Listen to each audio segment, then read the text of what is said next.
A kí gbogbo wa nílé lóko lẹ́yìn òde, a kí wa wípé a kú bójú ọjọ́ ṣe rí. Mo kí ẹ̀yin ìyá, mo kí ẹ̀yin bàbá, mo kí ẹ̀gbọ́n, mo kí àbúrò. Èmi ọmọ yín olólùfẹ́ yín Dr. Zabby Talk Show Ayé Ọpẹ́ Yọ. Ṣé ó yẹ lọ́dọ̀ títí yín náà ní agbára lọ́wọ́ Ọlọ́run? Ayé ọpẹ́ a máa yọ fún wa. Lórí wa, lórí ọmọ, lórí ọkọ, lórí ìdáwọ́lé wa ní agbára lọ́wọ́ Ọlọ́run ní ayé ọpẹ́ máa yọ fún wa. Mo kí gbogbo ẹ̀yin olólùfẹ́ mi jákèjádò ní gbogbo orúgun mẹ́rẹ̀ẹ̀rin àgbáyé, gbogbo ẹ̀yin tí ẹ̀ ń fún wa ní support.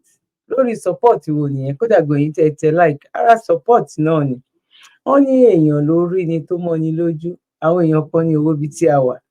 Ká dúpẹ́ lọ́wọ́ ẹni tí owó tàbí a dúpẹ́ ní ọwọ́ Ọlọ́run ọba tó láyé tó lọ́run. Bàbá mi, ìyá mi, ẹ̀gbọ́n mi àti àbúrò mi, àtẹ̀yin tí ẹ máa ń bá wa share ètò wa náà, mo dúpẹ́ lọ́wọ́ yín. Èmi mọ̀ lóore o, God bless you. Ọdún tuntun tá a wọ̀ yìí, gbogbo oore wa, ayọ̀ wa, ìdùnnú tá a kó wọ̀bẹ̀, a máa tún máa kó lọ sọ́dún míì ní lágbára. Ìkọ̀kan ò ní pẹ̀dín lágbára lọ́wọ́ Ọlọ́run. Àní mo sáré ọmọ ní gbòkó ọmọ káwa mọ́lé ní agbára Elédùà. Mo kí wa wípé a kú bójú ọjọ́ ṣe rí.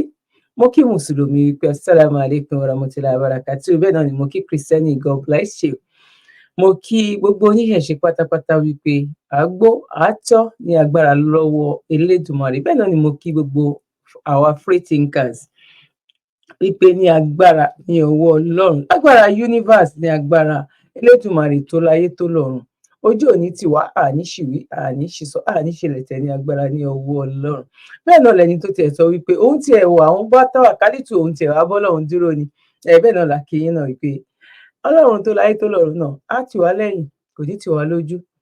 Elédùmarè á jẹ́ ká jọgúnlẹ̀ sí èbúté ayọ̀ ní agbára ní ọwọ́ Ọlọ́run. Gbogbo ẹ̀yin tí ẹ ti ṣe darapọ̀ mọ́ wa lórí ìkànnì aláyọ̀ yìí, bóyá tẹ́ ti bá wa subscribe tàbí tẹ́ ti subscribe gan, kí nìdí? So that anytime tó bá ṣe program, á lè máa fún yín ní notification. Bẹ́ẹ̀ náà ni mi ò gbàgbé gbogbo ẹ̀yin màmá mi, ẹ̀yin ìyá mi, ẹ̀yin ẹ̀gbọ́n mi àti ẹ̀yin ẹlẹgbẹ́ mi àti àbúrò náà tí ẹ̀ ń bá wa ṣe ọwọ́ sí orí foundation wa. Ní agbára lọ́wọ́ Ọlọ́run, àrọ́mọdọ́mọ wa hàn ní gbégbá bára, ojú òní tiwa, Yorùbá ni mí, Yorùbá nìran mi. Gẹ́gẹ́ bá ṣe sọ wípé kó wá ti dàjọ kú, àwẹ̀ wá ti di àjọgbà. Ibo là ń lọ, ibo la dé, níbo la ti ń bọ̀, kí ló tiẹ̀ fà gangan irú ìrìn àjò yìí bí òun ṣe wípé àníyá yìí ti pọ̀ jù. Eku òkè bí eku, ẹyẹ òkè bí ẹyẹ, ọmọ èèyàn fọhùn bí ènìyàn. Òun ló fa gbogbo rúkèrúdò yìí tí àwa náà fi sọ wípé ilé ti tó lọ. Kò ń ṣe pé ó kàn ṣàdédé wò wá wípé a kàn jí láàárọ̀ ọjọ́ kan náà, àwa ń ṣe bámúbámú láyọ̀, àmọ́ bóyá ebi ń pọmọ èèyàn kankan tí ò wá rí bẹ́ẹ̀. Bàbá mi àti ìyá mi, lára àwọn ìdí náà òun la fi jẹ́ ká gbéyẹ̀wò lọ́jọ́ títí òní. Àtàwọn tó ń ṣe bámúbámú láyọ̀, àwọn tó yẹ ká fẹ̀yìntì tán mú ẹ̀gún sọ́wọ́, àwọn tó yẹ kán fẹ́ni lójú tán fi ata sẹ́nu, àwọn tó jẹ́ wípé ó yẹ kán sọ wípé ẹ̀yin ẹ dúró sínú ilé, tá a bá tiẹ̀ lè jà, bá a bá lè yọgi, tá a lè yọ ọ̀pẹ, but a máa sọ̀rọ̀ sókè. À jẹ́ kán mọ ẹ̀dùn ọkàn wípé ikú wa ti dàjọ́ kú àyò, bọ́ kò máa rí bẹ́ẹ̀. Bámúbámú láyọ̀, òun ni àwọn tá a gbójúlé yìí, òun làwọn ń ṣe.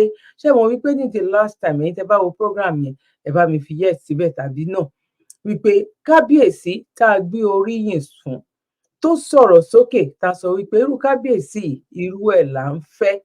Irú gbogbo irú àwọn nǹkan báyìí, àwọn ìjọba náà máa mọ̀. Ó dàbí questions tó ń béèrè wípé ṣé bàbá Tinubu ò mọ nǹkan tó ń lọ ní orílẹ̀-èdè Nàìjíríà ni?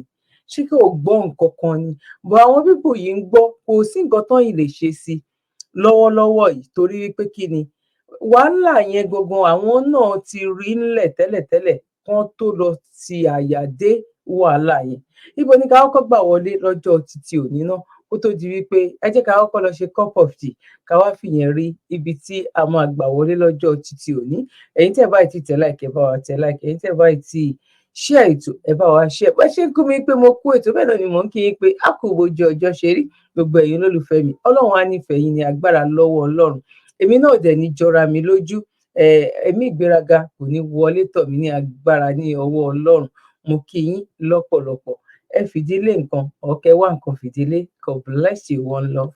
ẹnikẹ́ni tí ìwọ bá nípa láti ṣe ìrànlọ́wọ́ fún òun náà lẹ́nìkejì rẹ̀ tọ́jú rẹ̀. Zabby Life Saver Foundation àánú lolówó fi rán wa la fi ń sọpẹ́ fọ́lọ́run àwọn ẹ̀dá tó ń jẹ́ aníparere láyé àwọn èèyàn tá a sì ti ń sọpẹ́ pàtàkì gbogbo olólùfẹ́ wa jákèjádò àgbáyé àwọn tó ń bá wa gbowó ṣètò ìrànwọ́ yìí lọ́nà kan àbí kejì lóòótọ́ ẹ̀yin gan lè jìká tí ò jẹ́ kó rí ó jábọ́ lórí ìkànnì Zabby Life Saver Foundation àkàìmọye ènìyàn lọ́lọ́run ti fọwọ́ tọ́ nípa pé ká mú lára bíntín tọ́lọ́run fún wa tá a fi ń ṣàánú àwọn èèyàn tó kù díẹ̀ fún láwùjọ wa láì fi tẹ̀sìn ẹ̀yà èdè àti àwọ̀ṣe rárá. sẹ́ẹ̀rì bọ́lọ́run ṣe ń lò wá lórí ìkànnì Zabby Life Saver Foundation táwọn fúnni níṣẹ́ gbalẹ̀ fúnni lóúnjẹ tá a ti ń sanwó iléèwé àwọn ọmọ tí ò lóbìí àti àwọn ọmọ tó kù díẹ̀ fóbi wọn láwùjọ lọ́pọ̀ ìmọ̀ iye ìgbà láti yọjú tá a ti gbóúnjẹ lọ fáwọn tó wà nínú ìhámọ́ táwọn olóyìnbó ń pè ní correctional center lọ́pọ̀ ìgbà tá a bá lọ sílé ìwòsàn fún àbẹ̀wò àti pé ká gba àwọn ènìyàn tí ò rówó san lẹ́yìn ètò ìwòsàn wọn àánú àṣewá púpọ̀ nítorí ohun mèremère ohun tá a máa ń bá pàdé lọ́hùn àti ọ̀gọ̀ọ̀rọ̀ àwọn ènìyàn tó ti parí ètò ìwòsàn tí ò rówó san léyìí tágbára wa nìkan ò lè ká gẹ́gẹ́ bí èrò wa ní Zabby Life Saver Foundation àti bí ẹ̀yin olólùfẹ́ wa ṣe ń sọ wípé kọ́wọ́ jẹ́ tó ti lọ síwájú sí i ló jẹ́ àmọ̀lógún fún gbogbo ẹ̀yin eléyìí ojú àánú jákèjádò àgbáyé wọ́n ràn wá àti jẹ́ kí ètò ìtúbọ̀ tàn síwájú sí i ẹ jájọ pawọ́pọ̀ lé ìṣẹ́ òun ìyà nínú bíntín tọ́lọ́run fún wa ẹ lè fi ohunkóhun tẹ́ ẹ bá ní sọwọ́ sí ọ́fíìsì wa nílé number 6 Bremer Street Sabo Ṣàgámù Ògùn State tó bá sowó ni ẹ fi sínú àsùnwọ̀n Zabby Life Saver Foundation account níbikíbi tẹ́ ẹ bá wà lágbàáyé account number 579-868-6013 FCMB fún ẹ̀kúnrẹ́rẹ́ àlàyé síwájú sí i lè pe èyíkéyìí àwọn aṣojú wa nílé +234-812-575-4492 tàbí kẹ́ pè +234-708-434-5696 bákan náà ní ẹ lè fàtẹ̀jíṣẹ́ tàbí kẹ́ pè Dr. Zabby gan lórí WhatsApp nọ́mbà wọn +447-440-715-542 ní Zabby Life Saver Foundation àánú ló jẹ wá lógún. àánú ló jẹ wá lógún lórí ìkànnì tiwa ní agbára lọ́wọ́ ọlọ́run àrọ́mọdọ́mọ wa ò ní gbégbá bára ní agbára ní ọwọ́ ọlọ́run ó ń ṣe mí láàánú pé ọlọ́run ọ̀rọ̀ Nàìjíríà bó ṣe wá padà wá rí gẹ́gẹ́ bá a ṣe sọ wípé ó ń bọ̀ kò ń ṣe ẹjọ́ àwọn tó jẹ́ wípé wọ́n ti understand but ní ọwọ́ lọ́wọ́ yìí ń sìn àwọn èèyàn understand bọ̀ ọ̀rọ̀ ọ̀nà tó ń gbé gbà àti níwọ̀nba àwọn tó ti understand gan pàápàá gan ọ̀nà tó fẹ́ gbé gbà kò lè pè wa ọ̀nà tó fẹ́ gbé gbà kò lè pè àwa Yorùbá nation bó ṣe lè hùn kó mọ torí tíjọba ológun tó bá gbàjọba kò lè pè wa understand ìjọba ológun dẹ̀ rí góònà gbọ́ hàn gbọ́kọ̀ now ẹ jẹ́ ká wò àwọn tó sọ wípé àwọn fẹ́ kí àwọn àgbáyé kán wá ṣe business ní orílẹ̀-èdè Nàìjíríà tàbí ẹ̀gbọ́n mo dẹ̀ ṣì ń gbé ti Chief Sunday Igboho a máa sọ̀rọ̀ lórí ìyẹn àti Emefiele ìyẹn ń bọ̀ lọ́nà pápápá ni máa ṣe fídíò ọjọ́ títí òní àti àwọn youth ọjọ́ ọ̀la wa gẹ́gẹ́ bí àwọn ajẹmáfẹ́ ayé wọ́n ṣe máa ń sọ náà ẹ jẹ́ ká tiẹ̀ kọ́kọ́ lọ sí orí eléyìí tó ṣẹlẹ̀ ní ìlú Benin. We just board in now. This is Benin Airport. The plane just arrived. For the past 8 hours, there's no light in the airport. No light in the airport. We are moving in darkness. We're checking in. We're checking in. They come back in. Ẹ wo nínú airport náà wà yẹn o. inú airport ni wọ́n ti ń ṣe fídíò yẹn. You can imagine. Tẹ́lẹ̀tẹ́lẹ̀ wọ́n máa múná lọ bóyá bíi 2 minutes, 1 minute. Bọ̀ nísìnyí ẹ máa gbọ́ oye minute tán fi múná lọ. This is it. We're checking in darkness. It's a pity. It's terrible. Okay. Welcome back. Compliments. This is it. We're moving now. It's a pity. In darkness, Benin Airport, and we're flying out this night. It's a pity. One store says my bag. It's a pity. It must be allowed. Come on. If you, hey girl, let me tell you something. Everywhere in the world, you can do it. Hey, everywhere in the world, shut up. I don't like this girl. Shut You're a up bush your girl. mouth. Anywhere in the world, you can film. If Shut you're up not your going to like, mouth. it's nobody's problem. Look at you. I'm going to get you.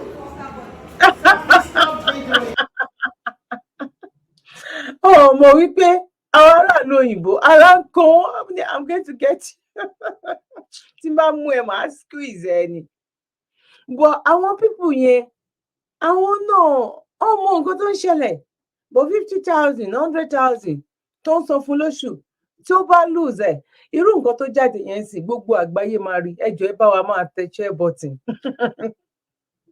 Tí gbogbo tó bá ìwọ̀nba àwọn tó bá rí yẹn wọ́n lè máa wí pé oh my God, just imagine. Ṣé mọ̀ pé from there táwọn ọ̀gá wọn bá wá rí wọ́n máa query wọn. Bọ̀ irú ọ̀rọ̀ tó ń sọ yẹn sì pé you are not allowed kìnnìkan ọ̀gá náà wọ́n máa rí wípé wọ́n ń bá argue, wọ́n jọ ń argue wípé àwọn náà sọ fún wọn wípé wọn ò lè fídíò torí pé wọ́n fẹ́ jọ fi ọwọ́ bò. Tírú ẹ̀ bá ṣẹlẹ̀ nílùú òyìnbó o ò ní ìró clear kan pẹ̀ méjì because mọ̀ wípé something just happening. Ẹ understand tí ò dẹ̀ kọ́ mọ̀ tó jẹ́ pé àwọn gan lè sọ wípé ẹlẹ́ẹ̀kejì tó máa happen rẹ̀ láti ìgbà táwọn ti ṣe airport bóyá 50 years or 100 years ago. Wọ́n máa ní record ẹ̀. Bọ̀rú eléyìí sìn because wọ́n ń pín iná fún wọn lónìí. Wọ́n tún pín iná dé airport ni. And mind you, wọ́n tún wá lè sọ wípé ọ̀n sanwó. Ṣé mọ̀ wípé flight kan yín tẹ́ bá rántí orúkọ flight yẹn bóyá bíi 4 years ago tó jẹ́ ọmọ Nàìjíríà lónìí tó ná ṣé Virgin kan ni mi ò rántí. Wọ́n ṣe business náà within 6 months wọ́n kó gbá wọlé wọ́n rówó láti san fowó epo ní British wọ́n rówó parking tó máa park sí. Wọ́n ra tíkẹ̀tì ńgbà yẹn tó fi jẹ́ wípé gbogbo ẹ̀ ṣáà dojúrú. That is Nigeria for you. Nigeria ò ní ṣẹlẹ̀ sí wa. Now láì má gbà wá lákòókò ẹ wo orú yẹn ká wá sọ wípé 2024 là ń sọ is not 97 years ago, it's not 40 years ago, 2024 òun là ń sọ yìí. Ṣé bá ń gbọ́ wípé ó ti wọlẹ̀ bí ìlú ṣàbí. That is Nigeria. A ti sọ tẹ́lẹ̀tẹ́lẹ̀ pé bàbá bọ́ ajáfí òpònú ọ̀dẹ̀ afọ́kùngbẹ́mu ló máa lọ polówó fún Tinubu sẹ̀. Gbogbo àwọn tó lọ polówó fún lọ́jọ́ kìíní àná abọ́ wọn dà. Kódà gan èyí tó lóun lọ lóṣooṣù mo wo fídíò kan tó ní oṣooṣù lòun lọ nísìnyí ọmọ àwọn mọ́. Ẹ ṣáà mọ̀ brother tó wà l'Amẹ́ríkà tó jẹ́ pé APC ni àbúrò kí ló ń porúkọ ẹ̀ kí lorúkọ man tó wà lóṣòdì ọmọ kí lorúkọ ẹ̀ náà tí n bá rántí ẹ ti mẹni tí mò ń sọ. Tó ní at the end of because some believe wípé táwọn bá campaign tán in short ibi tó máa gbé àwọn sí bọ́ irọ́ ni àwọn gan ò rójútu ara wọn gan because kò tẹ̀ expect nìyẹn. Àìmọye wọn tó jáde tó ń ṣe fídíò láì má lójútì aláyàfi ọ̀dẹ̀ òpònú ayírádà ló máa lọ polówó fún olóṣèlú níbi tí ọ̀rọ̀ Nàìjíríà níbi tó dé lọ́wọ́lọ́wọ́ yìí. Ara ń kan everybody ẹ jọ̀ọ́ ẹ torí Ọlọ́run ọwọ́ tẹ fi ṣe kò ní gbọ̀n ojú tẹ fi bá mi wo fóònù yín èló lówó lẹ́sẹ̀kẹsẹ̀ tẹ́ ẹ̀ ń wo program yìí lọ́wọ́ ẹ type ẹ ló ní $1 ló jẹ́ sí Nàìjíríà. Ẹ wá wo ẹni tó gba 20,000 naira ní last last month owó iṣẹ́ ló fẹ́ fi rà lọ́jọ́ tèmi tá a dẹ̀ mọ̀ quite alright pé àwọn èèyàn yìí gba 25,000 15,000 gan wà 15,000 ó wà ní oṣù kò ṣe ní ọjọ́ kan àwọn ọ̀rọ̀ gbogbo yẹn mọ́ but àwọn lè máa ṣe lè ẹ jẹ́ ká lọ sí mi. At the place where they budgeted, they've simply prioritized and legally authorized the sharing and the looting. I say it with every sense of responsibility. If you look at that budget, it's very depressing. And you are even talking about cars and the 20 billion naira budgeted to refurbish and build new houses for those already reeking in luxury. The president and vice president. You didn't even look at the place where they budgeted 6 billion for car park. 6 billion for car park, 3 billion for books. How many of them can even read? Is to be sincere. And where they budgeted a lot of frivolous things. Just like you heard Shehu said, they budgeted 200% for the National Assembly. You know, it's very unfortunate that we've gotten to this level. You know, I was sharing with somebody yesterday, I said, looking at where we are today, the person was telling me, oh, after Christmas, dollar will come down to naira. I said it will not come down. Because if you look at it, 50% of the demand pressure on the dollar is corruption driven. The same thing with the boom in real estate property businesses in the high-brow areas. If you go to Banana Land, over 50% of the properties are empty. The same thing in other areas. Is one of the ways they launder money is collect the FAC, collect the check, get the IGR, start looking to the Malams and the BDCs to buy dollar, and then look for properties where they will hide it. And every day we claim we are fighting corruption. That budget was simply putting a legislative seal on what they just want to take, share, and distribute among themselves. Because it does not make any sense. This is a country that is already hemorrhaging. This is a country where you have 133 million multi-dimensional poor people. This is a country where insecurity is at its heel. You saw the report that was released the other day. Nigeria is second to Afghanistan in terms of corruption. And we know that at the root of the corruption in Nigeria is the current structure that we run. Between 1960 to 1966, we ran a republic that had... Okay, sister mi, ìyá mi, tán send fídíò yìí sí mi. Nǹkan tí mo máa ń sọ ni ẹgbẹ́ nǹkan tí mo mọ̀ yín ò mọ̀. Nǹkan tẹ́yìn mọ̀ èmi náà ò mọ̀. Kọ́lọ́hun kó ṣàánú wa ká tó máa ṣe survey káàkiri.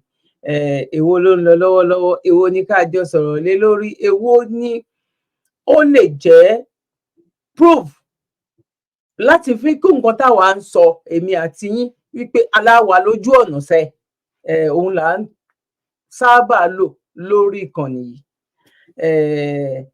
Ìyá mi tẹ send ẹ̀ sí mi mọ̀ pé gbogbo àlẹ́ máa ń bá mi lájọ máa ń ṣe ètò. God bless you ma, ẹ ṣé gan ni. Wọ́n send ẹ̀ sí mi lórí WhatsApp ni. Gbogbo ẹ̀yin tẹ máa ń send short video sí mi náà. God bless you, ẹ ṣé gan ni, one love. Lean cost of governance. In fact, the perks and salaries of public office holders were tied to that of the civil service. Legislators were part-time. You had men like Sir Louis Odimego Ojukwu, reputed then to be the richest man in Africa, as a member of parliament. He didn't go to parliament because he wanted to go there to enrich himself. He was chairman of 15 corporations. He went there to enrich discussions. He went there to make laws that will add to the value of life for the people.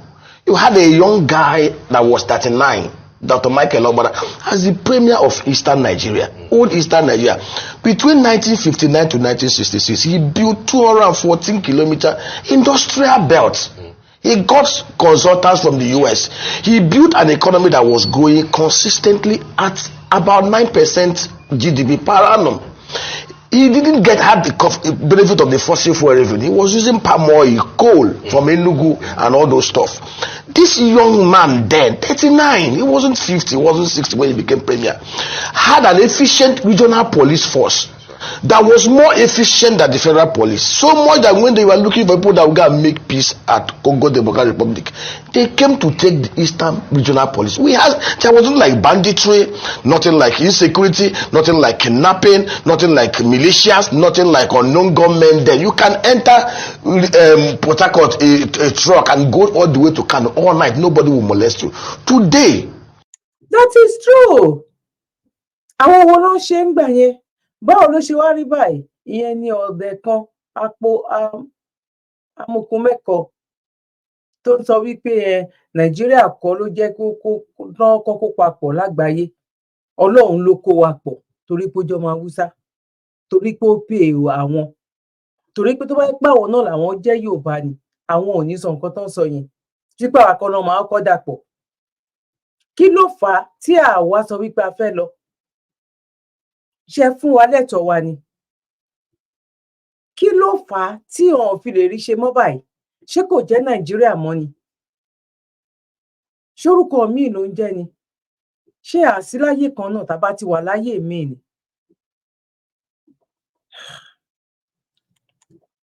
we have corruption and insecurity, which is the two demons staring us in the eyes.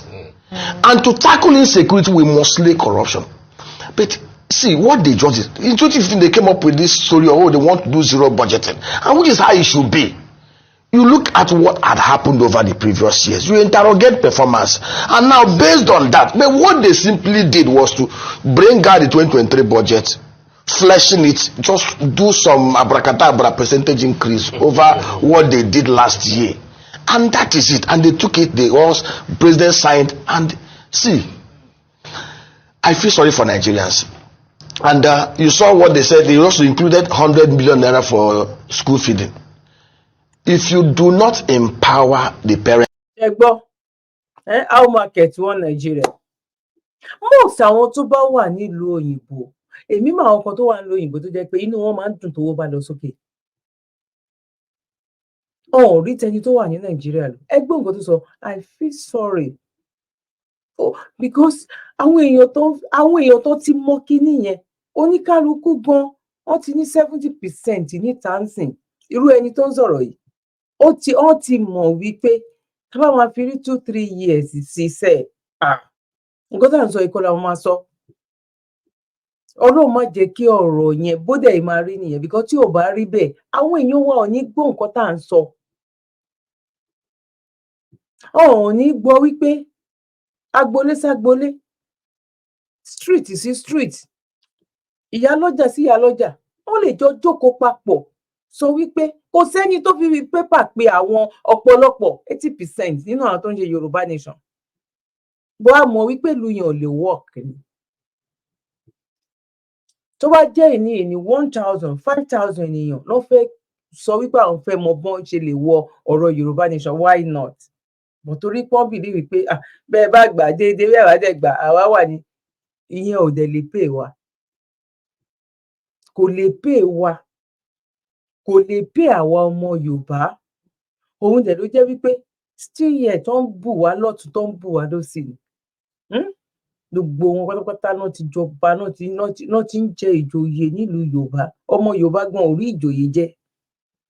Ìgbà tó jẹ́ pé tó bá ìwọ tó yè kan gan pàápàá gan, oyè tán máa ní kẹ́ gbé wá gan, ó máa pè gan pé kẹ́ ní kán lọ fún wọn níta. Á tiẹ̀ sọ fún yín pé ẹ̀yin ọmọ olóyè, ẹ má worry, ìgbà tán bá fún wọn ní 20 million sìn, àwọn afẹ́yìn ní 5 million nínú ẹ pín. Táwọn tó jẹ́ pé ẹ lálàá pé fẹ́ rí 500,000 rí ni. Ẹ̀yin ẹ pín, kò sí problem, ẹ jẹ́ ká gbé fún nǹkan tó dẹ̀ ń ṣẹlẹ̀ nìyẹn. Tó bá dé ilẹ̀ Ìgbò, wọn ò lè talẹ̀ fún ọmọ bolo jẹ́, báwo ló ṣe débẹ̀? Bọ̀ tó bá dé Nàìjíríà, mo fi Ọlọ́run búra, 100 acres òun ni ọmọ Ìgbò rà. Tá bá ti kọjá long road kan ló ń pè bí long kinní kan ní àti máa bọ̀ lọ́nà Bega lọ sí ọ̀nà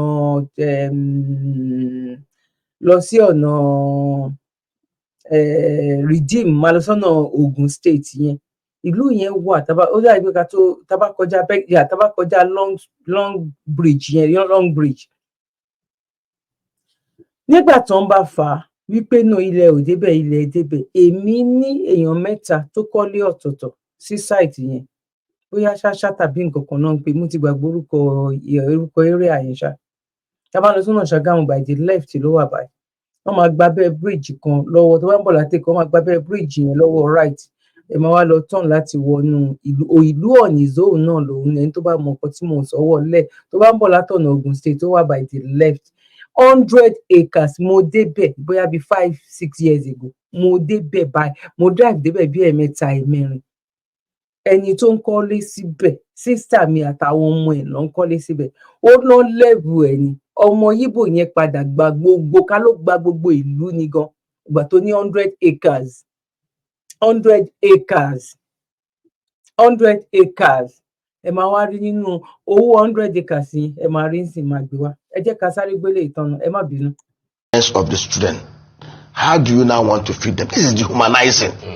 I've never, Chief Olusegun Obafemi Awolowo had an education system in the old Western Nigeria that was very efficient. They had a school feeding program. It's not this kind of Babi Ala Almajiri thing they are doing for Nigerians. Awolowo's system trained many of the people. Yes, in fact, one of those who benefited told me that even their lunch, they used to have half chicken for lunch. Correct. There was competition between the north, the southwest, the old west, the middle belt, the midwestern region. There was healthy competition. You could see everywhere was productive. You had the cotton of the north, the groundnut pyramid. You had the cocoa of the west. Last year, Ghana did $1.5 billion from cocoa. The southwest today can actually do $3 billion from cocoa. The southeast in 1965, Nigeria controlled 45% of the global palm oil market. Today, that market is $72 billion size. Unfortunately, Indonesia and Malaysia came to Calabar 80 years ago to pick the seedlings. Nigeria is nowhere to be found. We consume over 2 million tons of palm oil. We only produce 1,050,000 tons. And we have a country where the palm grows in the wild. I run a group, the Southeast Farms. We came up with a proposal on how the Southeast government can work under the commune, because land in itself is owned communally, to develop 100,000 new Tenera palm plantations. Community-wide, every community, 30 hectares, 50 hectares. We will provide them with the seedlings that does about 30 tons per hectare.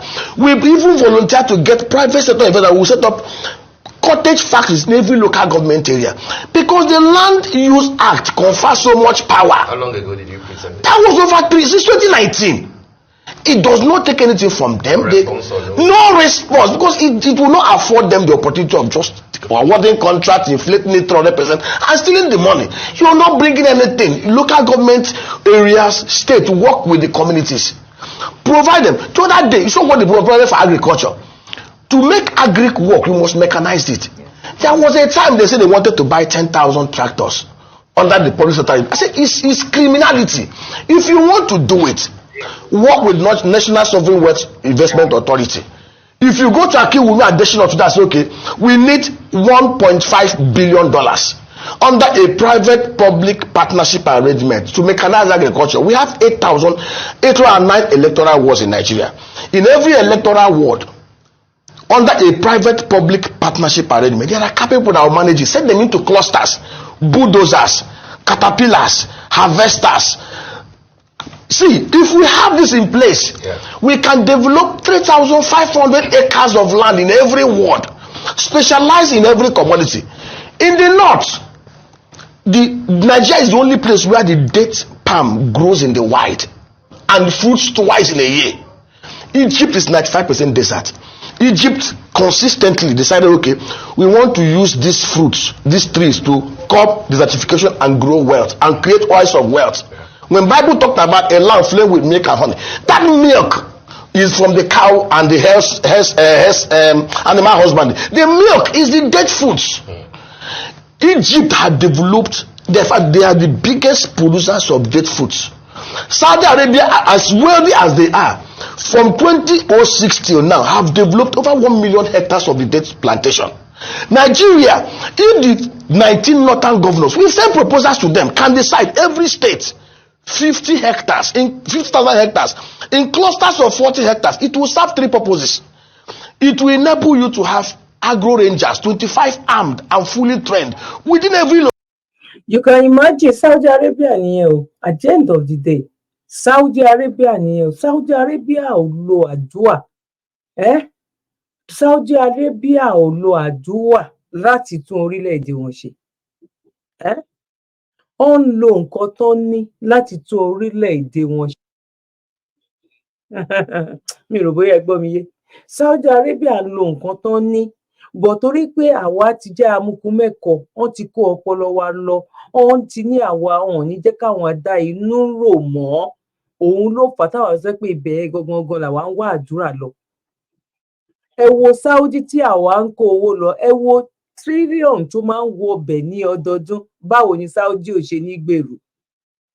Àwa ló yẹ kí ó jẹ́ number 1 tó jẹ́ pé tó bá mú Saudi yẹ kó mú ilẹ̀ Nàìjíríà kó mú ilẹ̀ Yorùbá ní owó tó ń wọbẹ̀ lọ́dọọdún. Báwo ni ìgbésí ayé wa ṣe rí? Báwo ni ìgbésí ayé wa ṣe rí? Báwo ló ṣe rí? Now, Locality, they understand the environment. It will help even the pastoralists, the nomadic herdsmen, to see where they can have water and collocate with those guys. 50,000 hectares in every of the states. In 5 years, the northern states across the whole value chain will create 2 million jobs and be able to produce $12.5 billion annually over the next 70 years. Doctor. But these guys are not thinking. You cannot cure poverty by throwing stipend at people. The average Nigerian with his limbs and legs intact can make 5,000 naira every day. We are not lazy people. But they just want the enabling security environment, the enabling policy, physical environment. And the only way we can achieve this is for us to go back to the constitutional, physical, resource production and control and socio-economic structures that we had between 1960 to 1966. As long as we are dealing with this Abdulsalam Abubakar 1999 constitution, I will tell you, Nigeria will continue to progress in error. We will continue to progress. From 1999 till now, we've been going down. The best government we had was Obasanjo's government. After Obasanjo, Yar'Adua.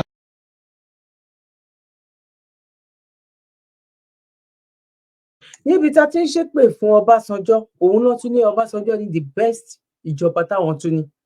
A máa fi ìjọba kan máa gbé ìjọba kan níṣẹ́ ohun tí ìgbà tó bá jẹ́ wípé ẹgbẹ́ nǹkan tó sọ ẹ rí bí àwọn tó host ẹ wo bí ìgbà téèyàn wà ní lecture room ni tó ń gbà tó you know tó ń deliver lecture fún ẹ, tó wà níwájú prof, tó wà ní àwọn iwájú àwọn doctor. It's not doctor tó ń gábẹ́rẹ́ nìkan ò ní doctor tó ń gba lecture, you know, tó ń gbà sínú kọ̀ǹpútà tàbí tó ń gbà sórí torí ẹ ń wo yàyàyàyà tó ẹ wo náà, ẹ wo àwọn tó jókòó, ẹ wo àwọn tó dúró. Ṣáwá lazy ni, ẹ jẹ́ kí n fìyẹn sílẹ̀, ẹ jẹ́ kí n sáré gbélé yìí wá fún wa.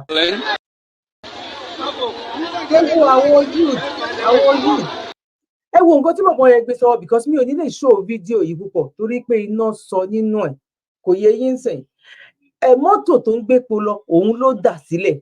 Ẹ wá wo gbogbo àwọn tó wà ńbẹ̀ yẹn, 70 years old wo lẹ rí, àwọn tó ń pè ní youth of tomorrow, àwọn ló wà ńbẹ̀ yẹn. Táwọn eléyìí tán bá ti rí ibi iṣẹ́ tó wà òkè láti gbà, àwọn gan máa mọ risk tó wà nínú pé káwọn lọ súnmọ́ bẹ̀ yẹn, àwọn gan ò ní súnmọ́ bẹ̀. Àwọn máa wà ní position láti tètè lọ wò wípé báwo ni ò ṣe ní ba àdúgbò jẹ́. Understand? But àwọn gun epo òkè bí epo ẹyẹ, òkè bí ẹyẹ, ọmọ èèyàn fọhùn bí ènìyàn. Ìmí gan ò tí ì jẹun àárọ̀ gan nínú wọn gan. Ó yẹ wá sọ fún mi, ẹ má bínú. Ìmí gan ò tí ì jẹun àárọ̀ nínú àwọn ènìyàn pé epo leléyìí, epo ọ̀fẹ́ leléyìí. Ó gbọ́ rí tẹ́lẹ̀tẹ́lẹ̀, ó mọ̀ wípé kò dábọ̀. At that moment tí nǹkan yẹn tó ṣẹlẹ̀, ọpọlọ ẹ̀ ò sí ń bẹ̀ rárá. Bó tó bá jẹ́ pé at that moment ó wà okay, ó ti gba you know, ó wà comfort, ó ní mi mọ̀ bí mo ṣe lè pé bóyá ẹni tó jẹ́ pé ó ti lọ sí school ó ń retí admission or bóyá ẹni tó jẹ́ pé ó ń lọ sí ọ́fíìsì tó dẹ̀ mọ̀ pé òkè ibi tóun ń lọ yìí oye tóun gbà lóṣù ó máa tóun náà kí lóun fẹ́ fi po ọ́dẹ́po nù irú nílùú òyìnbó ṣe pé ó lè dànù sí kéèyàn kan ayàbọ̀ pé òun fẹ́ lọ gbèpo ń bẹ̀ kò lè happen tó bá tiẹ̀ wá ṣẹlẹ̀ ńkọ́ but àwọn youth tó fẹ́ pé youth of tomorrow òun lélẹ̀ àwọn tó kú nínú ìṣẹ̀lẹ̀ yìí I'm pretty sure pé òun ṣe 500 ó tún jó àwọn houses lọ ó jó properties lọ bó ṣe wà yìí ó mú àwọn èèyàn iná yẹn mú àwọn èèyàn tó jẹ́ pọ̀ mi ò nílò ẹ wá wo orí òkè yẹn pátápátá ẹ máa rí níbi tí ó ya ọ̀dẹ̀dẹ̀ tó jẹ́ wípé bóyá ó ń rán wa lọ sí school ní Nàìjíríà bọ̀ tíṣà gan fúnra rẹ̀ gan a rí tíṣà English tíṣà ní yunifásitì ó fẹ́ wá sí Canada wọ́n ní kó lọ ṣe English test tó máa fi Canada ó fèlè ìyẹn ló fẹ́ kó àwọn ọmọ ní school ọtí sàn ìyẹn ló fẹ́ kó àwọn ọmọ ní school irú eléyìí ń sìn ọmọ 5 years nílùú òyìnbó wọ́n ti sọ risk tó wà nírú nǹkan báyìí fún bọ̀ pẹ̀lú wípé ta ló tiẹ̀ fi ṣé tíṣà gan òun gan mọ tó bá kó tíṣà 100 sílẹ̀ ní Nàìjíríà àsàtẹ̀ ni o mi ò sọ 50 years ago mi ò sọ 30 years ago 50 years tó bá kó tíṣà 50 sílẹ̀ 20 nínú wọn lè máa rí wípé qualified teacher ni gbogbo èyí tó kù ẹsẹ̀ náà fi débẹ̀ àwọn tó ò mọ nǹkan kan tó ò tiẹ̀ mọ nǹkan kan rárá kí lẹ expect pé wọ́n máa dà sórí àwọn ọmọ yìí nǹkan tó fà á tó fi jẹ́ pé ọmọ Nàìjíríà tó jẹ́ pé dókítà ní Nàìjíríà ó wẹ̀ǹdì padà ń ṣiṣẹ́ ní county nílùú òyìnbó tó bá fẹ́ padà sí Nàìjíríà because gbogbo ó máa wá tún exam ṣe ní bíbá àìmọye nurse tó jẹ́ pé ó padà ń di carer nílùú òyìnbó torí pé tó bá débi kó tó gba pin ẹ ó máa tún ní exam tó máa lọ ṣe tó bá jẹ́ bí irọ́ ni ẹ̀yin ìyá mi bàbá mi ẹ bá mi fi sí comment section God bless you gbogbo bẹ ṣe ń bá mi comment tẹ́ ń bá mi share tẹ́ ń bá mi like God bless you Ọlọ́run á wà pẹ̀lú wa Ọlọ́run ò ní jẹ́ kó jẹ́ ìnìkan náà mi ò ní show fídíò ìjùbà yìí lọ ẹ jẹ́ ká sáré gbé mi wá torí a máa tó mí ètò wá sópin now.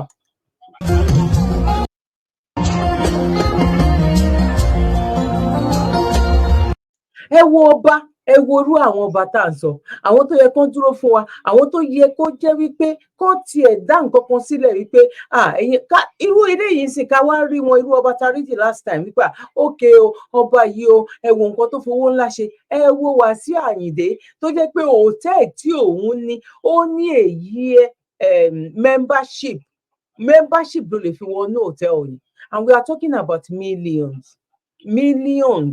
That means àwọn millionaires àwọn náà pè kẹwàá wo nǹkan tó ń fi owó ìlú government tó ń san fún wọn ipò owó oṣù àti gbogbo nǹkan tó ń fi tí wọn lẹ́nu tán lè sọ̀rọ̀ ìyẹn lè máa fi mọ̀ wípé now instead pé bóyá à ń bu ọba à ń ṣe àlàyé ni wípé ilẹ̀ Yorùbá ẹ má jẹ́ ká tanra wa ọba ta ní bóyá ló pé 2% gbogbo àwọn tó kù ọba olóṣèlú ni wọn àwọn náà ò dẹ̀ parọ́ Olúwo sọ ó láwọn làwọn olóṣèlú ló fi àwọn síbẹ̀ ó ní kó tó bẹ́ẹ̀ láti yọ àwọn olóṣèlú ó ní gómìnà ló lè yọ òun now what are we talking about torí irú àwọn ọba yìí tá a bá rí wọn tó bá ń sọ̀rọ̀ wọn tá à ń gbé wọn.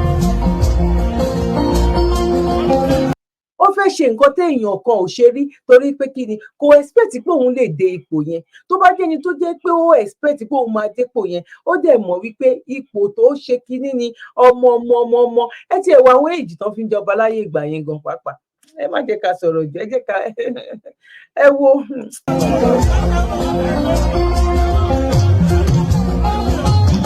ẹ wo bọ́ńdù and pretty sure pé bọ́ńdù yẹn ó lè jẹ́ bóyá bíi 200,000 or bóyá 200 bóyá bíi 500,000 gan ni bọ́ńdù ẹyọ kọ̀ọ̀kan bóyá rú ọjọ́ yẹn sì bóyá ó ti máa wòó pé ó máa ṣe nǹkan téèyàn kan ṣe rí 5 million ló máa ná Wàsíù Àyìndé tóun ò dẹ̀ mọ́ pé nǹkan kan bọ́ọ̀ tiẹ̀ ní gan ọ́n ṣàfẹ́ gborúkọ ṣá ẹ jẹ́ ká máa wò lọ. Pẹ̀lú ó ti sí owó ó ti ní kí ló ṣe wọ́n ti ṣe kí owó owó yẹn ní ẹ̀yìn fẹ́ mú kókó gbẹ̀lẹ́lẹ̀ tó ń ta owó nígbà ní ìlú nínú owó tó lè kó àwa sí náà yìí. Ẹbí wọ́n ti ṣe ló ṣe pẹ̀ wá sí bí iṣẹ́ wá tó wá sí wà ní ọba ẹgbẹ́ ẹ̀rí ó ní gbogbo ara pẹ̀lú ẹ̀yìn ọba ìyọ́ta wọn tó ti di láti ẹ̀yìn owó ìlú òkúra rárá. Gbogbo wọn lọ́wọ́ lọ́sí ìṣèlú náà lọ́sẹ̀ tí wọ́n ní kó máa kóra sí àkókò ẹ̀rù. Ìṣòro tí ó rí náà ẹni bó ti wọ́n láti fi ó tẹ́lẹ̀ jáde owó ìyẹn rẹ̀. Ibi táwọn èèyàn kó wà ní ọ̀sẹ̀ tí ó ṣe ní àwọn tálẹ́ǹtì tó wà ní ẹgbẹ́ wọ́n bàjẹ́ ìwọ̀n ìwà fún ìwà fún ọdún ìgbẹ́kọ̀ ní ọdún ọdún ètò tí wọ́n máa ti dára kan ní nàìjíríà mọ́ tó tẹ́lẹ̀ tó ń bá àwọn májì gbogbo ẹgbẹ́ ìyẹn àwọn táwọn tó fẹ́ ṣàkóso àjẹjẹ ní àwọn tó fẹ́ ṣàkóso àjẹjẹ ẹ̀wọ̀ ẹ̀jẹ̀ ká sáré kúrò náà ẹ̀jẹ̀ sáré lọ sí òní pápá la fẹ́ ṣe. Everywhere dilapidated. Everywhere dilapidated. No light. I go visit Opolo One yesterday and they tell me say more than 3 months they never see light. They carry the money go outside country. Carry money go to Oyibo country.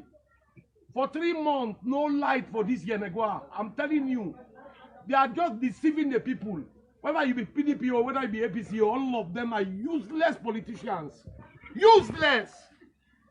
They're not the same people when they vote for them in the community area, go to their state and see how their areas are dilapidated. Roads bad. No water. No water. Hey, look at water side everywhere.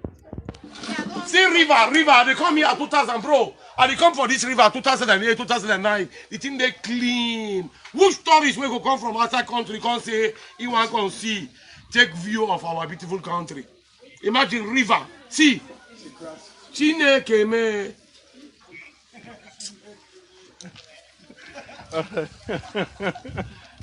and Bayelsa and River State, they are the highest. They get allocation every month. Apart from that, they get gas, they get crude oil. Go to Jonathan Goodluck village. They say road dilapidated. Oil, seal. They are waiting for investors. All the trillion multinational companies in the world are in Brass, are in Olwaseri, for Neme. But no road to Brass. Can you imagine? I don't know what they do with this money. All of them go buy 47 houses for Dubai, 78 houses for UK, then go build hotels, carry money when not belong to them, when are the people money. I don't blame them. I blame the people when they vote for them. Then they give them the peanuts to vote for them. When they enter, they win the election, they forget about the people. They forget about the masses. Oniara, onofia. Yes, onofia, oniara. 8 years, Mr. Dixon, you are in power. Tell me what have you done for Bayelsa State? Tell me what have you done for Bayelsa State? 8 years you are in power in Bayelsa State. The people voted for you. There was bloodshed between PDP and APC. What did you do for the people? Everywhere dilapidated. No NEPA, no good road. I beg, may Jesus come, may cut all on our head. When they see pride and honor in stealing. When they see pride and honor in stealing. Oh my God. He was given a title. Who? Ṣé gbogbo nǹkan tí Chief Sunday Igboho tó ń sọ náà lélẹ̀? Ẹ fún wa ní security. Àwọn tó lọ sí school ọ̀hún ríṣẹ́, gbogbo àwọn tó lọ yunifásitì, tó bá lọ yunifásitì tó bá padà lọ kọ́ṣẹ́ tiẹ̀ báyìí, ó kọ́kọ́ waste bóyá bíi 8 years, course tó yẹ kó fi 4 years ṣe, ó fi 7 years ṣe, ó forí tì. Course tó yẹ kó ṣe ní 3 years, ó fi 6 years ṣe, ó forí tì. At the end of the day náà, ó tún máa tún padà lọ kọ́ṣẹ́ ni. Tó o bá tún wá kọ́ṣẹ́ gan, you are on your own tiẹ̀ báyìí. Tó bá tún wá kọ́ṣẹ́, ibo ló máa ti jèrè iṣẹ́ tó tún kọ́ yìí. Ó jèrè school, ó tún jèrè iṣẹ́ tó kọ́. Now, ẹ wo ìmí. Ṣé ọ̀rọ̀ náà ló ń sọ? Ẹ wá ní káwọn èèyàn kan máa bọ̀, kan máa gbé business máa bọ̀ ní ìlú tí ò síná, tí ò sọ́nà. Ẹ wá ń fi yẹn campaign. Ẹ fi ń lo kinní fún àwọn tó wà láyé bí ìgbà tó jẹ́ pé ẹ ti ń ṣe nǹkan kan ní. Nǹkan tó jẹ́ pé everybody ló mọ̀ wípé àyàfi kẹ́ ẹ pín nǹkan yìí, Yorùbá nation, Biafra nation, kó ní kálukú kó lọ nílò ẹ̀, òun nìkan ní. Àìjẹ́ bẹ́ẹ̀ bó ṣe ń lọ yìí, kò sígbà tó máa jẹ́ wípé àwọn níbo yẹn ń lọ yìí, ẹ máa rí ẹ lọ́kọ́lẹ̀. Ẹ lọ kọ̀ọ̀kan ìbọ̀, à ń bẹ lọ́hùn kọ́lọ́hun má jẹ́ kó rí bẹ́ẹ̀. Kọ́lọ́hun jẹ́ kí gbogbo wa kí Ọlọ́run gbé ìrànlọ́wọ́ dìde fi kún àwọn tó ń ṣiṣẹ́ yìí lọ jù bẹ́ẹ̀ lọ torí ẹnu òfìfo ò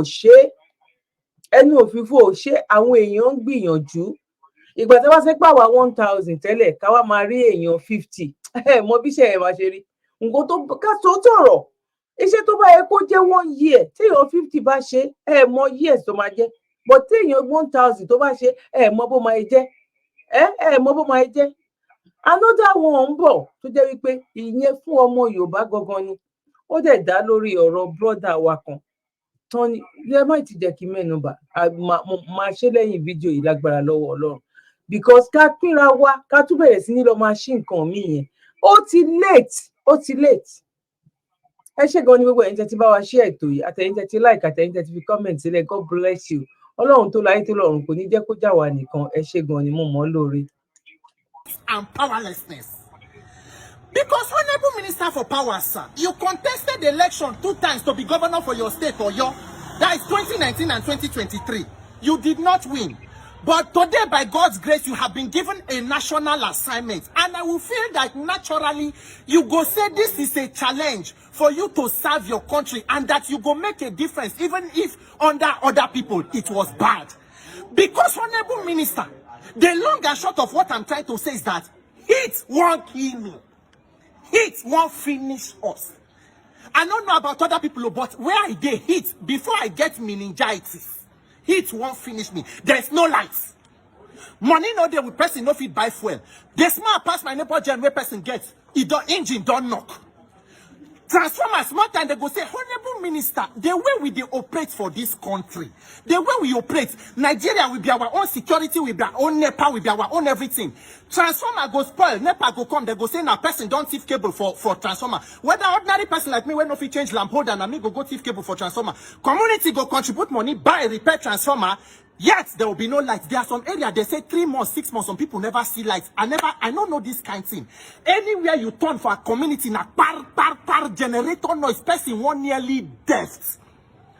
Honorable Minister, sir, this our national grid, has it gone beyond human capacity? As in, now waiting human being no cannot handle again. Maybe you should let us know. Maybe that make we invite men of God, women of God, Alpha, Sheikh, anybody, imam, to lay hands on national grid. Say the thing cannot stand again. It don't totally perish.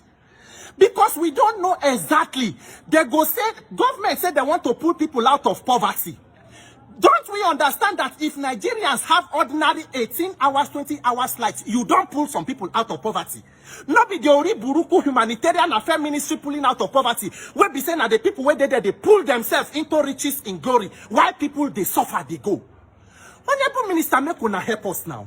Before person go get heat stroke, the pattern when NEPA they do now, the whole day like now, the lights no good. For night when they bring them 30 minutes, they take them. 10 minutes, it be like the carry person picking, go the way just they play with the thing, they punch like this. And once they take the lights, it's like person stand for your window to pump exhaust, a bit heater for you.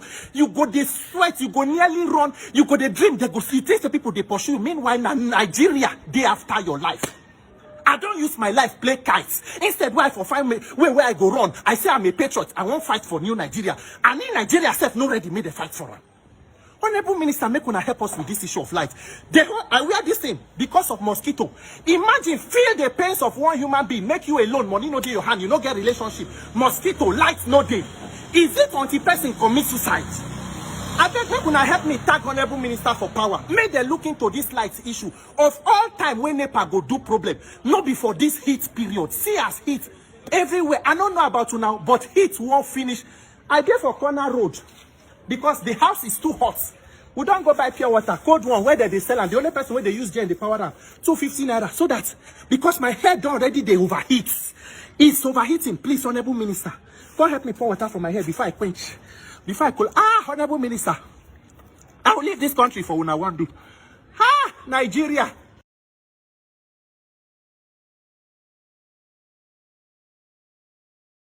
Owó tí wọ́n lọ kó jẹ ilé ẹjọ́ pàṣẹ kíjọba san ọgọ́rùn. Gbogbo ọ̀rọ̀ tí mo sọ látẹ̀kan mo rí pé bóyá mo mute, mo yẹ̀ṣẹ̀ rí pé mo mute nísìnyá, mo rí pé mo mute. Ẹ wo nǹkan tó ṣẹlẹ̀, wọ́n wá sọ wípé bóyá ọ̀rọ̀ iná ẹ wo nǹkan tó ń ṣẹlẹ̀, ọ̀rọ̀ iná wà very very important, very very important. Òun ni ọ̀rọ̀ iná tó wà important, bóyá wà important. Ẹ wá wo gbogbo nǹkan tó wá ṣẹlẹ̀, ká tiẹ̀ wá rí wípé fún 7 months tán fi wà ń bẹ̀ yẹn, kó tiẹ̀ máa fún wọn ní credit pé oh my god, tó bá tiẹ̀ jẹ́ lórí ọ̀rọ̀ iná yẹn, ìgbà tán ní kán má ọ̀rọ̀ epo tiẹ̀ wọ̀n, bọ̀ ọ̀rọ̀ iná yẹn, in short percentage tó wá ní nọ́ọ̀sì gan ó ti lọ òkè, but still yet nǹkan kan ò kúrò, ojú kan náà ni gbogbo everybody náà wà náà takú sí. Ọlọ́run má jẹ́ kémi àti Ọlọ́run má jẹ́ àtakú sójú kan náà. Ẹ̀yin ọmọ Yorùbá nílé ló lè dá ṣe nǹkan yìí sẹ̀, àní kò sẹ́ni tó kọ̀wé, ṣé ẹjọ́ máa ọ ṣé wọ́n kọ̀wé tàbí máa tà àṣà, ṣé èèyàn kan ló kọ lẹ́tà sí yín wípé kẹ́ wá join Yorùbá nation? No, orí ní oru ọpọlọ ẹ pé kíní yìí ó make sense, òun ló ṣe darapọ̀. That is it. Tó bá dé fẹ́ darapọ̀, o lè darapọ̀ any day anytime. Àti ìpọ̀ tó a pọ̀ díẹ̀ tẹ́lẹ̀, díẹ̀ kékeré, bọ̀ wọ́n wá dín wa, dídín tán wá dín wa ìbò á dúpẹ́ lọ́wọ́ àwa tá ìsọ wípé àníṣe àwa nígbàgbọ́ lórí ìrìn àjò yìí sẹ̀, àníṣe aláwa ò ṣe nǹkan yìí torí pé a fẹ́ gbowó ń bẹ̀ sẹ̀, àníṣe aláṣe nǹkan torí pé ipò tá a fẹ́ gbà ń bẹ̀ níṣẹ̀, aláǹṣe nǹkan ìtorí àwọn tán tí ìbí tó ń bọ̀ káwọn lè rí ìgbésí ayé rere láti gbé ni. Now, mílíọ̀nù fún Emefiele. Yorùbá bọ̀ wọ́n lọ́rọ̀ tó jẹ ogún lọ lálọ́, ọgbọ̀n ní í jẹbọ̀ lábọ̀. Ọ̀rọ̀ yìí ló wọ bí ilé ẹjọ́ gíga àpapọ̀ kan tó fìkàlẹ̀ sílùú Àbújá ṣe pàṣẹ lọ́jọ́ Ajé Monday ọjọ́ 9 oṣù kìíní ọdún 2024 pé kò bófin mu bí àwọn agbófinró, pàápàá àwọn ẹ̀ṣọ́ ọ̀tẹlẹ̀múyẹ́ ìjọba àpapọ̀ Department of State Service DSS àti ti àjọ tó ń gbógun ti ìwà àjẹbánu, jìbìtì lílù àti ṣíṣe owó ìlú mọ̀kùmọ̀kù Economic and Financial Crimes Commission EFCC ṣe fìtínọ́tì ọ̀gá àgbà báńkì àpapọ̀ ilẹ̀ wa àná alàgbà Godwin Emefiele tí wọ́n sì fi ṣàhámọ́ ọlọ́jọ́ gbọọrọ. Ilé ẹjọ́ ní ìjọba jẹ̀bi títẹ̀ ẹ̀tọ́ ọkùnrin náà lójú, wọ́n sì pàṣẹ kí wọ́n tú u sílẹ̀ kí wọ́n sì san owó ìtanràn tí iye rẹ̀ jẹ́ mílíọ̀nù lọ́nà ọgọ́rùn-ún náírà 100 million naira fún lẹ́yẹ òsọ̀kà. Ìdájọ́ yìí wáyé lọ́jọ́ Ajé Monday ọjọ́ 9 oṣù kìíní ọdún yìí nínú ẹjọ́ kan tí Emefiele pè tako ìjọba àpapọ̀ ilẹ̀ wa pé gbogbo bí wọ́n ṣe kó ṣìbáṣìbò bá òun yìí tí wọ́n sì sọ òun sáhàmọ́ láti ọ̀pọ̀ oṣù sẹ́yìn kò lórúkọ méjì ju títẹ̀ ẹ̀tọ́ ọmọnìyàn òun àti òmìnira òun lójú lọ, pàápàá lásìkò tóun fi wà láhàámọ́ àwọn ẹ̀ṣọ́ DSS. Emefiele nínú ìwé ìpẹ̀jọ́ rẹ̀ rọ ilé ẹjọ́ láti pàṣẹ fún ìjọba pé kí wọ́n san bílíọ̀nù kan náírà 1 billion naira fóun gẹ́gẹ́ bí àfidípò fún àbùkù àti ìnira tí wọ́n ti mú bá òun láhàámọ́ àwọn agbófinró. Bákan náà ló ní kí ilé ẹjọ́ pàṣẹ fúnjọba pé wọn ò gbọ́dọ̀ tún fọwọ́ òfin mú òun mọ́, wọn ò sì gbọ́dọ̀ dọdẹ òun káàkiri ìlú tàbí kí wọ́n fún òun ní ìkàlọ́wọ́kò àti àwọn gbèdéke kan, bẹ́ẹ̀ ni wọn ò gbọ́dọ̀ fojú afurasí ọ̀daràn kan wo òun. ṣe rí ibi tílé ayé wa padà já sí, gbogbo ẹ̀ wọ́n fi ń ṣe òṣèlú ni. Chief Sunday Igboho tí ò ṣẹ̀ tó jẹ́ pé nǹkan tó ń ṣe ó ní ẹ̀tọ́ sí, kò pààyàn, kò gbogbo rálì tán tá à ń lọ kò sí kankan tá a fi ṣèyàn léṣe nínú ẹ̀. At the end of the day wọ́n lè jẹ̀bi. Wọ́n máa sanwó yẹn fún Chief Sunday Igboho títí báyé ń sọ̀rọ̀ yìí. Wọ́n máa ń lo ẹsẹ̀ ní ọmọ Haúsá, òun mà ló padà wá nígbà COVID-19. Online mà ló fi ṣe, online mà ló ti give judges.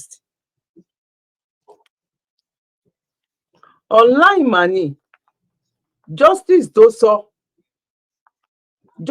tó sọ ní online. Òun mà ní wípé kò sí nǹkan tó jọ. Emefiele gbóyè tán ní kó lọ sọ fún Emefiele ni, ṣé Emefiele àti Chief Sunday Igboho ni? Toró yẹ kán ká béèrè. Emefiele yẹn lè máa fi mọ̀, ṣebí gbà tán gbé ẹjọ́ Bọ́lá Ahmed Tinubu tán gbé ẹjọ́ ẹ̀ lọ sí High Court, ṣebí òun ló fi adájọ́ síbẹ̀, òun ló fi gbogbo ẹ̀. By the end of the day ó padà win pẹ̀lú gbogbo ẹ̀sùn tán tiẹ̀ fi kàn án tí gbogbo wa taari ní black and white, pẹ̀lú gbogbo ẹ̀sùn tán fi kàn aráalé. Ìyẹn lè má fi mọ̀ wípé ẹ jẹ́ kí a dá wa padà sẹ́yìn díẹ̀, Ọlọ́run ní jẹ́ adọ́lá rẹ̀ yìí, bọ́ ẹ jẹ́ ká wo ọ̀rọ̀ yìí láti ẹ̀yìn wá. tẹ bá rí bàbá búbù náà nígbà tó lóun lówó nínú ilẹ̀, òun rí ní sánmọ̀, òun rí ní left, òun rí nínú kànga, òun rí nínú mọ́tò, òun rí nínú sókàwé. At the end of the day, èèyàn mélòó ló ń mú nínú brother mi àti sister mi? Àwọn tó ń mú gan, kí ni àbọ̀ wọn títí dèní eléyìí? Tó bá mú èèyàn bẹ́ẹ̀ yẹn nílùú òyìnbó, back to front, front to back ló máa jẹ́ kí aráàlú máa mọ̀ ibo stage tí kéèsì wọn tó wà. Yàtọ̀ sí àwọn tó wà nílùú òyìnbó là ń rí, àwọn èyí tó wà ní Nàìjíríà, kí ni kéèsì wọn? Ìyẹn lẹ máa fi mọ̀ wípé ejò lọ́wọ́ nú gbogbo nǹkan tó ń ṣe yẹn náà, politics náà ṣì ń tẹ̀ ẹ́ bọ̀.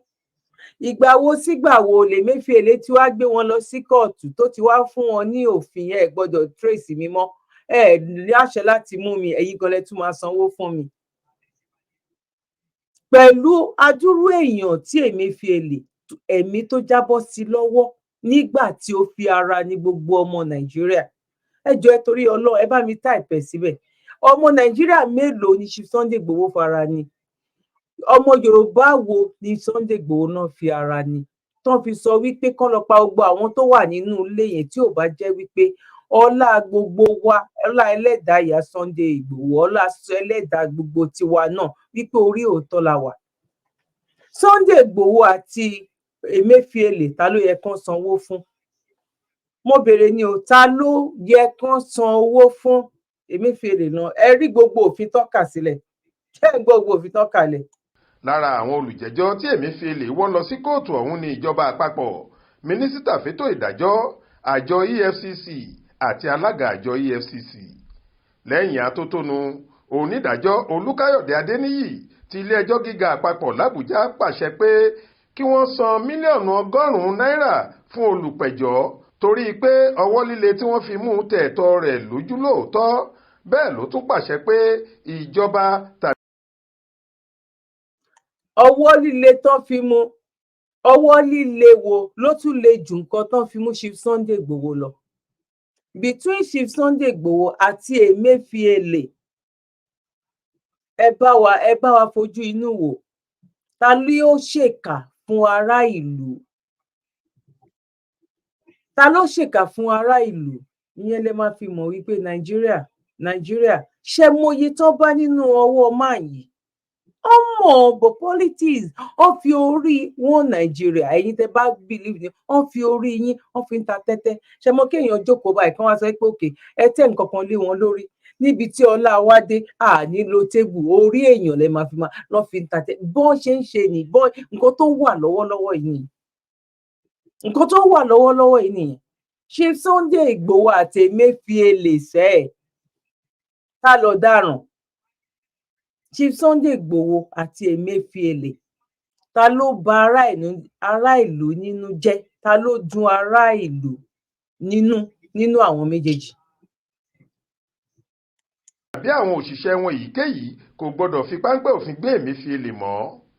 Ẹ ó rántí pé ọjọ́ 10 oṣù kẹfà ọdún 2023 làwọn ọ̀tẹlẹ̀múyẹ́ fi páńpẹ́ òfin gbé Emefiele tí wọ́n sì sọ sáhàámọ́ wọn. Láti àhámọ́ náà ni wọ́n ti yọ ọ́ kúrò nípò ọ̀gá àgbà báńkì ẹja lónìbù ilé wa Central Bank of Nigeria CBN. Àhámọ́ náà ló gbàdé kóòtù níbi tí wọ́n ti fẹ̀sùn kàn pé ó ní àwọn nǹkan ìjà olóró rẹpẹtẹ lọ́wọ́ àti pé ó ń ṣe agbódegba ríra nǹkan ìjà olóró. Lẹ́yìn náà níjọba jáwọ́ nínú ẹjọ́ yìí kí EFCC tó tún mú Emefiele tí wọ́n sì fẹ̀sùn kíkó òbítíbitì owó jẹ ní kòtò ọba lásìkò tó fi jẹ aláṣẹ báńkì CBN kan.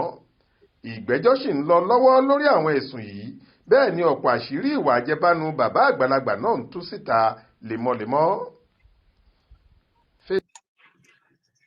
No, a dúpẹ́ lọ́wọ́ gbogbo wa nílé lóko lẹ́yìn òdì, bẹ́ẹ̀ náà la dúpẹ́ lọ́wọ́ àwọn tẹlifíṣàn Aláròyé. God bless you, ọwọ́ yín á máa ròkè ní agbára lọ́wọ́ Ọlọ́run. Ẹ̀yin láwọn máa bá, èmi náà ni ẹ ó máa rí. Ọlọ́run ò ní fi eléyìí ṣàṣemọ́. Gbogbo ẹ̀yin olólùfẹ́ wa, a dúpẹ́ lọ́wọ́ yín, àmọ́ lóore. Ètò ní kájọ pé jẹ́ wò lọ́jọ́ títí òní, òun tún lélẹ̀ wípé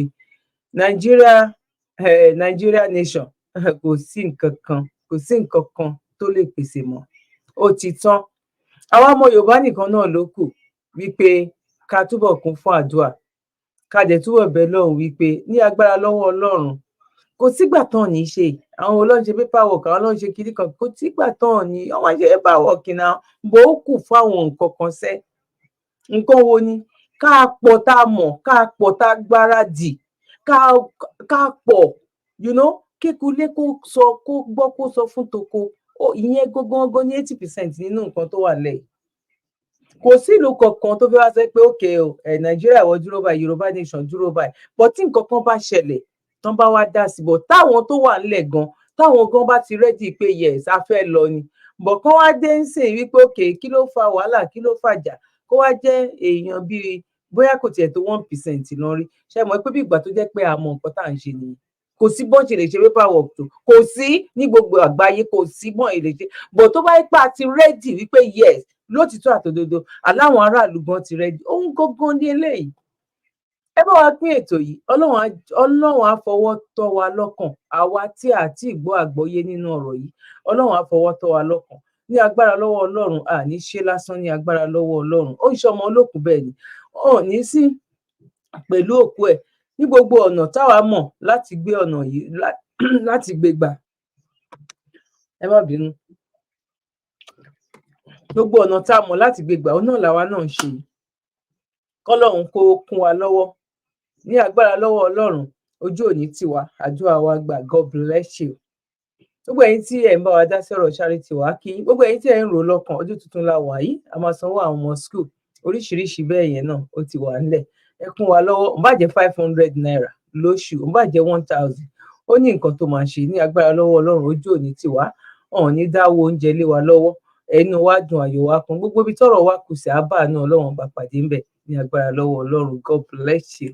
ẹnikẹ́ni tí ìwọ bá nípa láti ṣe ìrànlọ́wọ́ fún òun náà lẹ́nìkejì rẹ̀ tọ́jú rẹ̀. Zabi Life Saver Foundation àánú lolówó fi rán wa la fi ń sọpẹ́ fọ́lọ́run àwọ̀ ẹ̀dá tó ń jẹ́ aníparẹ́ láyé àwọn èèyàn tá a sì ti ń sọpẹ́ pàtàkì gbogbo olólùfẹ́ wa jákèjádò àgbáyé àwọn tó ń bá wa gbọ́wọ́ ṣètò ìrànwọ́ yìí lọ́nà kan àbí kejì lóòótọ́ ẹ̀yin gan lè jìká tí ò jẹ́ kórí ó jábọ́ lórí ìkànnì Zabi Life Saver Foundation àkàìmọye ènìyàn lọ́lọ́run ti fọwọ́ tọ́ nípa pé ká mú lára bíntín tọ́lọ́run fún wa tá a fi ń ṣàánú àwọn èèyàn tó kù díẹ̀ fún láwùjọ wa láì fi tẹ̀sìn ẹ̀yà èdè àti àwọ̀ṣe rárá. sẹ́ẹ̀rì bọ́lọ́run ṣe ń lò wá lórí ìkànnì Zabi Life Saver Foundation táwọn fúnni níṣẹ́ gbalẹ̀ fúnni lóúnjẹ tá a ti ń sanwó iléèwé àwọn ọmọ tí ò lóbìí àti àwọn ọmọ tó kù díẹ̀ fóbi wọn láwùjọ lọ́pọ̀ ìmọ̀ye ìgbà láti yọjú tá a ti gbóúnjẹ lọ fáwọn tó wà nínú ìhámọ́ táwọn olóyìnbó ń pè ní correctional center lọ́pọ̀ ìgbà tá a bá lọ sílé ìwòsàn fún àbẹ̀wò àti pé ká gba àwọn ènìyàn tí ò rówó san lẹ́yìn ètò ìwòsàn wọn àánú àṣewá púpọ̀ nítorí ohun mèremère ohun tá a máa ń bá pàdé lọ́hùn àti ọ̀gọ̀ọ̀rọ̀ àwọn ènìyàn tó ti parí ètò ìwòsàn tí ò rówó san léyìí tágbára wa nìkan ò lè ká gẹ́gẹ́ bí èrò wa ní Zabi Life Saver Foundation àti bí ẹ̀yin olólùfẹ́ wa ṣe ń sọ wípé kọ́wọ́ jẹ́tò ti lọ síwájú sí i ló já mọ́ lógun fún gbogbo ẹ̀yin eléyìí ojú àánú jákèjádò àgbáyé wọ́n ràn wá àti jẹ́ kí ètò ìtúbọ̀ tàn síwájú sí i ẹ jájọ pawọ́pọ̀ lé ìṣẹ́ òun ìyà nínú bíntín tọ́lọ́run fún wa ẹ lè fi ohunkóhun tẹ́ ẹ bá ní sọwọ́ sí ọ́fíìsì wa nílé number 6 Bremer Street Sabo Ṣàgámù Ògùn State tó bá sowó ni ẹ fi sínú àsùnwọ̀n Zabi Life Saver Foundation account níbikíbi tẹ́ ẹ bá wà lágbàáyé account number 579-868-6013 FCMB fún ẹ̀kúnrẹ́rẹ́ àlàyé síwájú sí i lè pe èyíkéyìí àwọn aṣojú wa nílé +234-812-575-4492 tàbí kẹ́pẹ́ +234-708-434-5696 bákan náà ní ẹ lè fàtẹ̀jíṣẹ́ tàbí kẹ́pẹ́ Dr. Zabi gan lórí WhatsApp nọ́mbà wọn +447-440-715-542 ní Zabi Life Saver Foundation àánú ló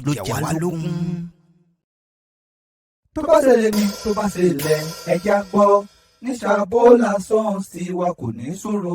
Ṣàbọ́lá Sons Nigeria Limited káròyìn èèyàn tó ká bá bẹ́ẹ̀ mú gbà. bọ́rọ̀ bá dọ̀rọ̀ ilẹ̀ àti ilé tó jásí pé ẹ bá fẹ́ talẹ̀ ralẹ̀ tàbí ẹ fẹ́ ralé talé ká bá ní kọ́lé gbalé tó dáa fún ni ní gbogbo Ìjẹ̀bú Òde àti ìpínlẹ̀ Ògùn pátápátá. Ṣàbọ́lá Sons Nigeria Limited gẹ́gẹ́dẹ́ ẹgbà bẹ́ẹ̀ yàtọ̀ fún pé wọ́n ti fọkàn tán finú tọ́jú olódodo níbi iṣẹ́ wọn. ilé iṣẹ́ wọn ti níwèé àti òǹtẹ̀jọba tó pé. wọ́n yàtọ̀ fún àwọn gbàrọ́gùdù estate and properties tí ò ló ń tẹ̀jọba. Shabolas and Son Nigeria Limited. Wọ́n wà fún gbogbo ènìyàn pátápátá. Léyìí tó fi jẹ́ wípé wọ́n ní àwọn ilé ńláńlá àti àwọn ilẹ̀ ńlá bíi mansion, duplex, plaza, complex lóníranran. Bẹ́ẹ̀ sì ni wọ́n ti ní àwọn bungalow, flat. Léyìí tó wẹ̀ ò gara rárá. 5-bedroom flat, 4-bedroom flat, 3-bedroom flat, 2-bedroom flat tàbí self-contained. Tó bá wá ṣe nípa ọ̀rọ̀ ilẹ̀. Bí Shabolas and Son Nigeria Limited. Wọ́n nílẹ̀ industrial, commercial àti residential land. Ó sì acres tàbí plot by plot lẹ́fẹ́. Ẹ kàn sí wọn lónìí lọ́fíìsì wọn. 32 Degun Street, Ìjẹ̀bú-Òde tàbí number 9 Adesinbo Street off Molipa Road, Ìjẹ̀bú-Òde, Ogun State, Nigeria. Ẹ lè fàtẹ̀jíṣẹ́ sọwọ́ sí wọn lórí ímeèlì wọn sabolawood08059@gmail.com. ẹ̀lú